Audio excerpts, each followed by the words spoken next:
السلام عليكم ورحمة الله وبركاته أصحاب تقاليا هكذا قد أولا سوا جنالك قول فمن أوفيشيال عندما هداتا صاحبك وعصب جنالك وحان كعصلنا صحك ماذا كلها هنتهي إلى سبسكرايب تابطو قبل لك آفرتو كدب سي كوسو قران مقالة قروح البدن كوسو كدب دونو أنا هو صاحبك سويب سومالي أيام أنتنا إنسو جديد دون مقال كان أجدان ومقال كترجمية dhammaan shacabka Soomaaliyeed ee ku dhagan magaalada Muqdisho kuwaas oo ka banaanbaxaya degmada Waaberi gaar ahaan isgeeska Taleex sababaha ay u banaanbaxayaan ma ahan dawlad jacayl ma ahan dawlad nacayb ma ahan siyaasad iyo arrimo la xiriira ee waxa ay la banaanbaxayaan waa hanti ayaga ka maqan dadkan oo tiradooda aan ku qiyaasay ilaa 400 oo qof oo isugu jira dumar iyo rag iyo waliba dhalinyaro gabdhiyo wiilal u badan yihiin da'dooduna u dhaxayso ilaa 18 jir ilaa iyo 30 jir ayaa waxay sheegeen in ay ka maqan yihiin lacagahaas oo ah lacag ay gasteen kamaniyaasha loo yaqaan forex-kan ama kamaniyaasha ku shaqeeya lacagaha sarifka qalaad ee adduunka laga isticmaalo hadaba kamaniga loo yaqaan Future Forex oo ku yaala isgeeska Taleex ku dhigan dabaqa amal bangi dabaq ku dhigan saaran ayaa la xiray isbuucii la soo dhaafay kadib markii lagu soo eedeeyay in aysan wax sharci ah aysanin bangiga dhaxana uu soo dacweeyay kadib markii laga qaatay qalabkii iyo softwareadii ay ku shaqeynayeen ayaa waxa hadlay yarka mas'uulka ka ah kamaniga kadibna wuxuu u sheegay macaamiisha kamanigan in lacagtoodii faa'iidada iyo lafaha intaba loo hayo balse ay isdejiyaan sababtoo ah dawladda ayaa nagu dhagan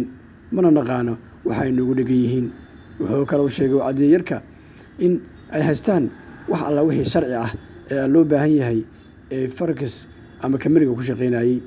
balse ilaa hadda lama oga cilada iyo asbaabaha ka dambeeya in la xiro forex-kan laakiin waxaan ognahay oo aan soo baarnay magaalada Muqdisho ama shacabka Soomaaliyeed dhaqaalahooda wuxuu ku tiirsanaa dhulalka iyo kamaniyaasha iyo bajaajyada balse markii la furay barnaamijka loo yaqaan Future Forex ama forex-kan ama kamaniyaasha lacagaha qalad sarifka lacagaha qalad ee magaalada soo galeen ayaa qof walba dhul lahaa dhulkiisu waa ogaday kadibna wuxuu gastay kamanigan qof walba oo bangiga lacag u jirtay oo soo baxsaday kadibna wuxuu gastay kamaniyaashan forex loo yaqaano qof walba oo bajaaj la ahaa ama hanti la ahaa hantidiisii wuu beeyay wuxuuna gastay kamaniga loo yaqaano forex-ka sababtoo ah si wuxuu rabaa inuu qaato lacag isagoo aan daalin oo aan rafaadin oo aan dhibaato iyo waxba u marin inuu jiifkiisa ku qaado lacag dhan 500 ilaa 400 dollar bishii kamaniyaashan waxyaabaha ay ku shaqeeyaan waxaa ka mid ahaa kadib markii aan soo ogaanay in qof kale leeyahay 1200 keenso 1000 dollar oo ku shaqeynaya oo xoolahaagii 200 waa registration ama isdiiwaangelin haddaba qof walba 30 bari kadib wuxuu qaadanayaa 500 dollar lacag 500 dollar haddaad qaadato bishii adoo soo rafaadin oo aan dhibaato u soo marin waa nimco mana la heli karo balse dawladda ayaa waxay ku soo rogtay sharci ah in ay albaabada isu xiraan dhammaan forex-leyda meesha magaalada ku jooga kadib haddaba shacabkan oo ay lacagahooda ka maqan yihiin ayaa waxay ku doodayaan oo ay leeyihiin dawladda waxaan ka codsanaynaa kadib markii la caddeeyey in la xiray maamulkii kamaniga Future Forex in loo soo daayo haddaba